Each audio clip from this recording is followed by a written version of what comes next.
Good morning, students. Today we will discuss the first chapter of civics, remaining part. Name of chapter: Features of Indian Constitutions.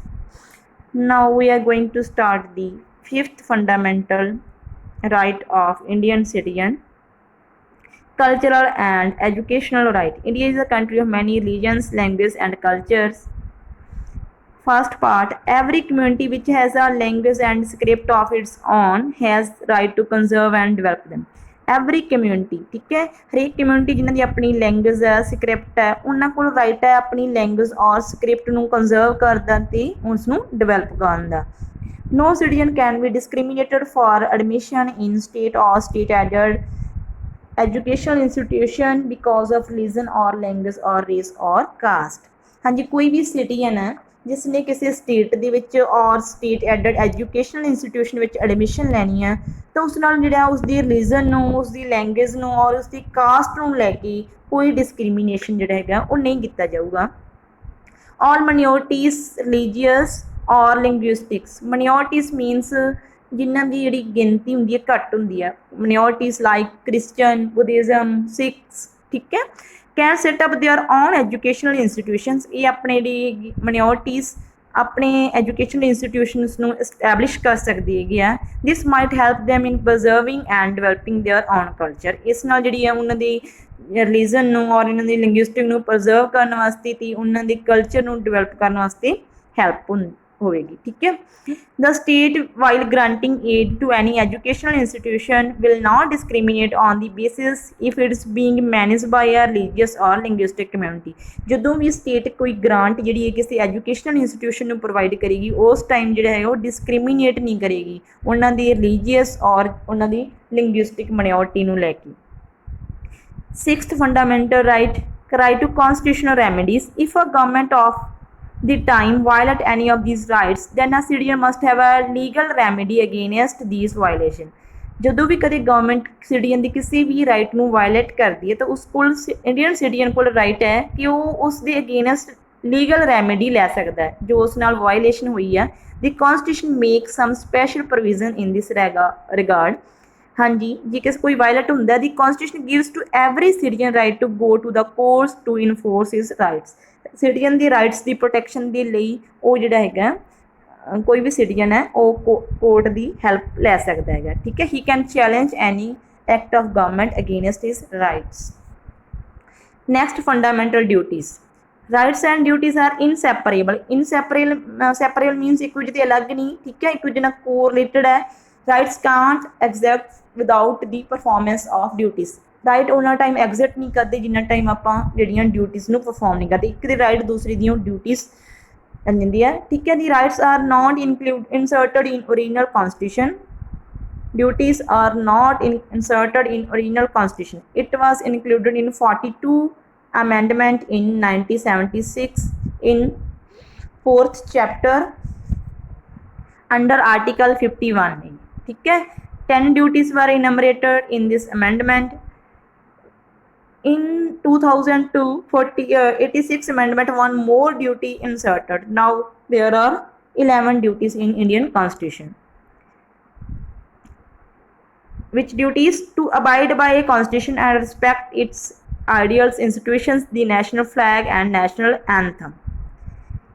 Respect करनी all institutions the national flag, national anthem the. To cherish, second point, to cherish and follow novel ideals which inspired our national struggle for freedom.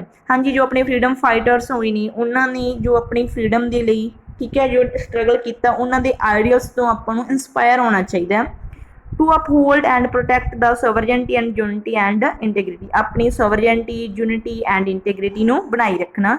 To defend the country and render national service when called upon to do so. ਜਦੋਂ ਕਿਤੇ ਆਪਣੀ country ਨੂੰ, ਠੀਕ ਹੈ, ਜ਼ਰੂਰਤ ਪੈਂਦੀ ਹੈਗੀ ਕਿਸੇ ਨੈਸ਼ਨਲ ਸਰਵਿਸ ਦੀ ਤਾਂ ਆਪਾਂ ਨੂੰ ਉਸ ਕੰਟਰੀ ਦੀ ਜਿਹੜੀ ਹੈਗੀ ਹੈ ਕਹਿਣ 'ਤੇ ਜੋ ਹੈਗਾ ਸਪੋਰਟ ਕਰਨੀ ਚਾਹੀਦੀ ਹੈ. To promote harmony and the spirit of the common brotherhood amongst all the people of India. All the people of India ਦੇ ਪ੍ਰਤੀ ਆਪਾਂ ਨੂੰ ਜਿਹੜੀ ਬ੍ਰਦਰਹੁੱਡ ਦੀ ਜਿਹੜੀ ਫੀਲਿੰਗ ਹੈ ਉਹ ਲੈ ਕੇ ਚੱਲਣੀ ਚਾਹੀਦੀ ਹੈ. Next, to value and preserve the rich heritage of our composite culture. अपनी जिहड़ी हैगा रिच हैरीटेज कल्चर जो आपां नूं अपनी इंसैस्टर्स तो मिलिया है, ठीक है, उसनूं आपां नूं प्रजर्व करनी चाहिए है, ठीक है। कोई भी वो बिल्डिंग है, हिस्टोरिकल बिल्डिंग है, ठीक है, वट एवर कुछ भी है। To protect and improve the natural environment including forests and lakes, rivers, wildlife, ठीक है, कुछ भी है नेचुरल इन्वायरमेंट, भावें फॉरेस्ट है, लेक है, रिवर है ਜਾਂ ਵਾਈਲਡ ਲਾਈਫ ਹੈ, ਠੀਕ ਹੈ। ऑल ਜਿਹੜੇ ਲਿਵਿੰਗ ਕ੍ਰੀਏਚਰਸ ਹੈ ਉਹਨਾਂ ਨੂੰ ਆਪਾਂ ਨੂੰ ਜਿਹੜੀ ਹੈਗੀ ਆ ਪ੍ਰੋਟੈਕਟ ਕਰਨਾ ਚਾਹੀਦਾ ਹੈ। To develop scientific temper, humanism and spirit of inquiry and reform, ਠੀਕ ਹੈ। ਆਪਾਂ ਨੂੰ ਆਪਣੀ ਕੰਟਰੀ ਨੂੰ ਡਿਵੈਲਪ ਕਰਨ ਦੇ ਲਈ ਸਾਇੰਟੀਫਿਕ ਰਿਸਰਚ ਜਿਹੜੀਆਂ ਹੈਗੀਆਂ ਉਹ ਕਰਨੀਆਂ ਚਾਹੀਦੀਆਂ। To safeguard public property and to ਅਡਿਓਰ ਵਾਇਲੈਂਸ, ਠੀਕ ਹੈ। ਪਬਲਿਕ ਪ੍ਰੋਪਰਟੀ ਦੀ ਆਪਾਂ ਨੂੰ ਰਿਸਪੈਕਟ ਕਰਨੀ ਚਾਹੀਦੀ ਹੈ, ਉਸਨੂੰ ਮਤਲਬ ਸਪੋਇਲ ਨਹੀਂ ਕਰਨਾ ਚਾਹੀਦਾ। To strive towards excellence in all spheres of individual and collective activity so that national constantly rise higher level of, हाँ जी, ਆਪਾਂ ਨੂੰ ਕੀ ਹੈ ਜਾਂ ਤਾਂ ਇੰਡੀਵਿਜੂਅਲੀ ਜਾਂ ਕਲੈਕਟਿਵਲੀ ਕੋਈ ਇੱਦਾਂ ਦੀ ਐਕਟੀਵਿਟੀ ਕਰਨੀ ਚਾਹੀਦੀ ਹੈ ਜਿਸ ਨਾਲ ਜਿਹੜਾ ਹੈਗਾ ਆਪਾਂ ਆਪਣੀ ਕੰਟਰੀ ਨੂੰ, ਆਪਣੀ ਨੇਸ਼ਨ ਨੂੰ ਹਾਈਅਰ ਲੈਵਲ ਤੱਕ ਜਿਹੜੀ ਹੈਗੀ ਆ ਲੈ ਕੇ ਜਾ ਸਕੀਏ। ਨੈਕਸਟ ਜੋ ਨਿਊ ਫੰਡਾਮੈਂਟਲ ਡਿਊਟੀ ਹੈਗੀ ਹੈ 2002 ਅਮੈਂਡਮੈਂਟ ਦੇ ਵਿੱਚ 2002 ਦੇ ਵਿੱਚ 86 ਅਮੈਂਡਮੈਂਟ ਦੇ ਥਰੂ ਜਿਹੜੀ ਹੈਗੀ ਆ ਇਨਕਲੂਡ ਕੀਤੀ ਗਈ ਹੈਗੀ ਆ। Who is parent or guardian to provide opportunities for the education to child or as the case may be ward between the age of 6 and 14 year, ठीक है। 6 और 14 ईयर्स ਦੀ ਜਿਹੜੀ ਹੈਗੀ ਆ ਬੱਚਿਆਂ ਨੂੰ ਜਿਹੜੀ ਹੈਗੀ ਆ ਐਜੂਕੇਸ਼ਨਲ ਜਿਹੜੀ ਹੈਗੀ ਆ ਪੇਰੈਂਟਸ ਨੂੰ ਜਿਹੜੀ ਹੈਗੀ ਆ ਬੱਚਿਆਂ ਨੂੰ ਦਿਵਾਉਣੀ ਚਾਹੀਦੀ ਹੈਗੀ ਆ, ਠੀਕ ਹੈ। ਫ੍ਰੀ ਐਂਡ ਕੰਪਲਸਰੀ ਐਜੂਕੇਸ਼ਨ ਇਸ ਦੇ ਅੰਡਰ ਸਟਾਰਟ ਕੀਤੀ ਗਈ ਹੈਗੀ ਆ। Directive principles of state policy. Next, the fathers of constitution on the advice of Sir B.N. Rao, inspired by Irish constitution, enumerated directive principle of state policy in fourth part of constitution. Directive principles are included in a fourth part of constitution. It was included by Dr. B.N. Rao by inspired Irish ਕੌਂਸਟੀਟਿਊਸ਼ਨ ਤੋਂ ਜਿਹੜੇ ਇਹਨਾਂ ਨੇ inspire ਹੋ ਕੇ directive principal ਆਪਣੇ ਕੌਂਸਟੀਟਿਊਸ਼ਨ ਦੇ ਵਿੱਚ include ਕੀਤੇ। The aim of these instructions is to create economic and social conditions in which citizens of country may grow and may lead a good life। ਮਤਲਬ ਇੱਦਾਂ ਦੀਆਂ ਜਿਹੜੀਆਂ ਹੈਗੀਆਂ ਇਕਨੋਮਿਕ ਅਤੇ ਸੋਸ਼ਲ ਕੰਡੀਸ਼ਨਸ ਨੂੰ ਡਿਵੈਲਪ ਕਰਨਾ ਜਿਹਦੇ ਦੁਆਰਾ ਕੰਟਰੀ ਦੀ ਜਿਹੜੀ ਹੈਗੀ ਗਰੋ ਹੋਵੇ ਅਤੇ ਸਿਟੀਜ਼ਨ ਜਿਹੜੀ ਹੈਗੀ ਇੱਕ ਵਧੀਆ, ਠੀਕ ਹੈ, ਗੁੱਡ ਲਾਈਫ ਨੂੰ ਜੋ ਹੈਗੀ ਆ ਸਪੈਂਡ ਕਰ ਸਕਣ, ਠੀਕ ਹੈ। ਸੋ ਇਸ ਲਈ ਜਿਹੜੀ ਹੈਗੀ ਆ ਕਈ ਜਿਹੜੇ ਹੈਗੇ ਆ ਇਹਨਾਂ ਨੇ ਕਿਸੇ ਇੱਕ ਆਈਡੀਓਲੋਜੀ 'ਤੇ ਜਿਹੜਾ ਵਰਕ ਨਹੀਂ ਕੀਤਾ, ਠੀਕ ਹੈ। they are largely influenced by socialist, Gandhian, liberal ideologies. Some directive principles are: the state has instructed to create a new society. The aim of it should be welfare of all. State ਇੱਦਾਂ ਦੀ society ਨੂੰ create ਕਰੇਗੀ ਜਿਸ ਦਾ aim ਕੀ ਹੋਏਗਾ? welfare of all, growth in every sphere of human life ਦੇ every sphere ਦੀ ਜਿਹੜੀ growth ਹੋਏਗੀ। and citizens should be provided social, economic and political justice, ਠੀਕ ਹੈ। ਸਿਟੀਜ਼ਨਸ ਨੂੰ social, economic and political field ਦੇ ਵਿੱਚ ਜਸਟਿਸ ਮਿਲੂਗੀ। Every citizen should have a right to adequate livelihood, ਹਰੇਕ ਸਿਟੀਜ਼ਨ ਕੋਲ ਰਾਈਟ ਹੈ, ਠੀਕ ਹੈ, ਕਦਾ ਐਡਿਕੁਏਟ ਲਿਵਲੀਹੁੱਡ, ਠੀਕ ਹੈ। Man and woman should get equal pay for equal work, man and women ਨੂੰ ਇੱਕੋ ਵਰਕ ਦੇ ਲਈ ਜਿਹੜੀ ਆ ਇਕੁਅਲ ਪੇ ਜਿਹੜੀ ਹੈਗੀ ਆ ਉਹ ਮਿਲਣੀ ਚਾਹੀਦੀ ਹੈ। State should provide compulsory and free education to all children up to the age of 14, ਠੀਕ ਹੈ। ਕਿਹੜੀ? ਫ੍ਰੀ ਐਂਡ ਕੰਪਲਸਰੀ ਐਜੂਕੇਸ਼ਨ, ਠੀਕ ਹੈ। State should strive to reduce the inequalities of income among its citizen. ਇਹਨਾਂ ਦੀ India ਦੇ citizen ਦੇ ਵਿੱਚ ਜੋ ਇਨਕਮ ਨੂੰ ਲੈ ਕੇ ਇਨਇਕੁਐਲਿਟੀਜ਼ ਪਾਈਆਂ ਜਾਂਦੀਆਂ, ਰਿਚ ਔਰ ਗਰੀਬ, ਰਿਚ ਔਰ ਪੂਅਰ, ਠੀਕ ਹੈ, ਕਿਸ ਦਾ ਲੈਵਲ ਆਈਏ, ਇਹ ਸਾਰੀਆਂ ਇਨਇਕੁਐਲਿਟੀਜ਼ ਨੂੰ ਜਿਹੜਾ ਹੈਗਾ ਖਤਮ ਕੀਤਾ ਜਾਊਗਾ। ਸਟੇਟ ਸ਼ੁੱਡ ਪ੍ਰੋਵਾਈਡਡ ਆ reasonable pay, appropriate leave and a good standard of living to every class of labours, ਠੀਕ ਹੈ। ਰੀਜ਼ਨੇਬਲ ਪੇ, ਜਿੰਨਾ ਵਰਕ ਦੀ ਜਿੰਨਾ ਉਹਨਾਂ ਦਾ ਜਿਹੜੀ ਪੇ ਬਣਦੀ ਆ ਉਨੀ ਜਿਹੜੀ ਉਹਨਾਂ ਨੂੰ ਪੇ ਪ੍ਰੋਵਾਈਡ ਕੀਤੀ ਜਾਏਗੀ। ਉਹਨਾਂ ਨੂੰ ਜੋ ਲੀਵ ਹੈ, ਠੀਕ ਹੈ, ਜੋ ਉਹਨਾਂ ਨੂੰ ਦੀ ਲੀਵ ਬਣਦੀ ਹੈ ਐਪਰੋਪ੍ਰੀਏਟ ਲੀਵ ਦਿੱਤੀ ਜਾਏਗੀ, ਠੀਕ ਹੈ, ਅਤੇ ਉਹਨਾਂ ਦੀ ਲਿਵਿੰਗ ਸਟੈਂਡਰਡ ਦਾ ਜਿਹੜਾ ਹੈਗਾ ਉਹ ਖਿਆਲ ਰੱਖਿਆ ਜਾਏਗਾ। State should encourage cottage and cooperative industry to develop ਹਾਂਜੀ ਵਿਲੇਜਸ ਨੂੰ ਪ੍ਰਮੋਟ ਕਰਨ ਦੇ ਲਈ, ਠੀਕ ਹੈ। ਵਿਲੇਜਸ ਦੇ ਵਿੱਚ ਕਾਟੇਜ, ਠੀਕ ਹੈ, ਕਾਟੇਜ एंड कोऑपरेटिव इंडस्ट्री ਜਿਹੜੀਆਂ ਉਹ ਸਟੈਬਲਿਸ਼ ਕੀਤੀਆਂ ਜਾਣਗੀਆਂ। ਠੀਕ ਹੈ, ਕੋਆਪਰੇਟਿਵ ਮਤਲਬ ਕੁਝ ਜਿਹੜੇ ਹੈਗੇ ਆ, ਕੁਝ ਲੋਕ ਜਿਹੜੇ ਹੈਗੇ ਪੀਪਲ ਜੁਆਇੰਟਲੀ ਕਿਸੇ ਇੰਡਸਟਰੀ ਨੂੰ ਸਟੈਬਲਿਸ਼ ਕਰਨਗੇ।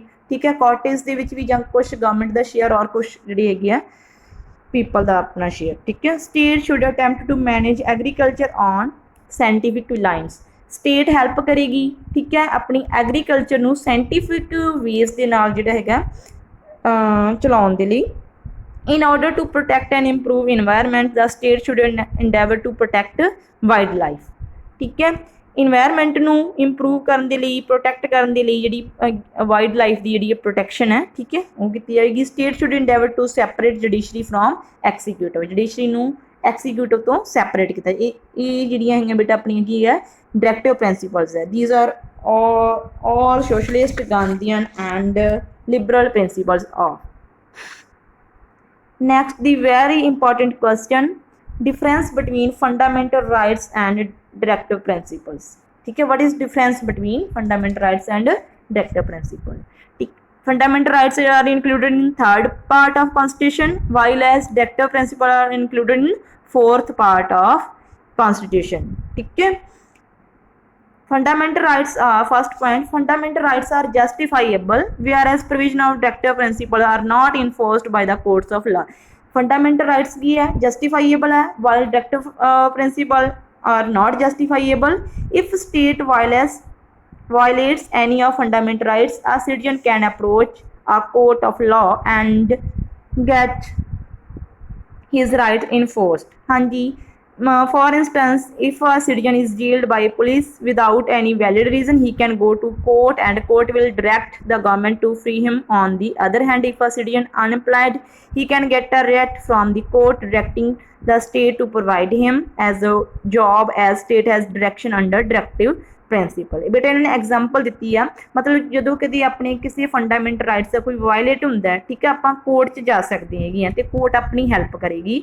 ਠੀਕ ਹੈ, ਬਟ ਜਿਵੇਂ ਐਗਜ਼ਾਮਪਲ ਦਿੱਤੀ ਵੀ ਕਿ ਜੇ ਕਿਸੇ ਸਿਟੀਜ਼ਨ ਨੂੰ ਜੇਲ੍ਹ ਹੋ ਗਈ ਆ, ਠੀਕ ਹੈ, ਅਤੇ ਪੁਲਿਸ ਨੇ ਉਸ ਨੂੰ ਬਿਨਾਂ ਕਿਸੇ ਵੈਲਿਡ ਰੀਜ਼ਨ ਤੋਂ ਅਰੈਸਟ ਕਰ ਲਿਆ ਅਤੇ ਉਹ ਕੋਰਟ 'ਚ ਜਾ ਸਕੇਗਾ ਅਤੇ ਉਸ ਨੂੰ ਉਸਦਾ ਰੀਜ਼ਨ ਪੁੱਛੇਗਾ ਵੀ ਉਸ ਨੂੰ ਅਰੈਸਟ ਕੀਤਾ ਗਿਆ ਅਤੇ ਕਿਉਂ ਕੀਤਾ ਗਿਆ। ਬਾਕੀ ਜੇ ਉਹ ਕਿਸੇ ਸਿਟੀਜ਼ਨ ਕੋਲ ਫਰੀਡਮ ਦਾ ਰਾਈਟ ਆ, ਉਸ ਨੂੰ ਉਸ ਜਾਣ ਤੋਂ ਰੋਕਿਆ ਗਿਆ, ਠੀਕ ਹੈ, ਉਹ ਆਪਣੀ ਜਿਹੜੀ ਅਪੀਲ ਆ ਉਹ ਕੋਰਟ 'ਚ ਕਰੇਗਾ। ਠੀਕ ਹੈ, ਅਤੇ ਜਿਹੜੀ ਕੋਰਟ ਆ ਉਸਦੀ ਇਸ ਰਾਈਟ ਨੂੰ ਲੈ ਕੇ ਉਸਦੀ ਸਪੋਰਟ ਕਰੇਗੀ।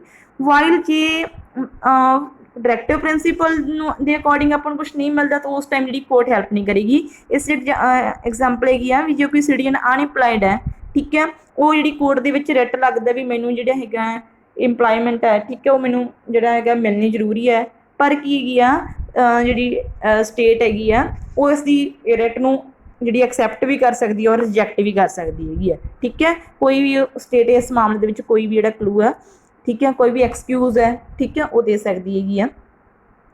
ਸੋ fundamental rights are justifiable, whereas directive principles are not justifiable. ਠੀਕ ਹੈ, ਇਸ 'ਚ ਆਪਣੀ ਕੋਰਟ ਹੈਲਪ ਨਹੀਂ ਕਰ ਸਕਦੀ। Fundamental rights are negative in nature, directive principle are positive. Fundamental rights की है negative in nature, while directive principle are positive. By negative nature means की है fundamental rights means that they put limitation on the power of the state. Fundamental rights की होंगे बेटा individually है, ठीक है, कोई भी गवर्नमेंट वर्क करती है सिटीजन के फंडामेंटल राइट्स नूं जिहड़ा हैगा कीप इन माइंड रख के करती हैगी आ। ठीक है, इस करके जदों ਉਹ सिटीजन के फंडामेंटल राइट्स नूं माइंड 'ਚ रखेगी ਤਾਂ ਇਹ ਉਸ ਦੇ ਲਈ ਕਾਹਦਾ ਕੰਮ ਕਰਦੀ ਹੈ, ਲਿਮਿਟੇਸ਼ਨ ਦਾ ਕੰਮ ਕਰਦੀ ਹੈ। ਗਵਰਨਮੈਂਟ ਦੇ ਲਈ ਆਪਣੇ ਜਿਹੜੇ ਫੰਡਾਮੈਂਟਲ ਰਾਈਟਸ ਹੈ ਉਹ ਲਿਮਿਟੇਸ਼ਨ ਦਾ ਵਰਕ ਕਰਦੀ ਹੈ। So fundamental rights are negative in nature and positive nature of directive principle means they encourage the state for doing scientific good function। while directive principle ਤੋਂ ਜਿਹੜੀ state ਹੈ government ਆ ਉਹ ਕੀ ਲੈਂਦੀ ਹੈਗੀ ਆ, ਉਹ ਇਨਕਰੇਜ ਹੁੰਦੀ ਹੈ, ਉਸਨੂੰ ਆਈਡੀਆਜ਼ ਮਿਲਦੇ ਹੈਗੇ ਆ, ਠੀਕ ਹੈ, ਸਪੈਸੀਫਿਕ ਗੁੱਡ ਫੰਕਸ਼ਨਸ ਦੇ ਲਈ। Third point, some of the directive principles are superior to fundamental rights because they are meant for the welfare of whole society instead of individual। ठीक है, directive principles ਨੂੰ fundamental rights ਤੋਂ superior ਕਿਹਾ ਜਾਂਦਾ ਹੈ। why? because ਜੋ fundamental rights ਨੇ ਉਹ welfare directive principle ਨੇ ਸੌਰੀ ਉਹ welfare of whole society instead of individual। ठीक है, directive principle whole society ਦੀ welfare ਲਈ ਹੁੰਦੀ ਆ, फंडामेंटल राइट्स कदी नहीं होंगी है, इंडिविजुअली होंगी है। If the sole aim of fundamental rights is to establish political democracy, fundamental rights का aim establish political democracy, while aim of directive principle is to establish social and economic democracy. Now the chapter is finished. You read all the question. You must read all the question of this chapter.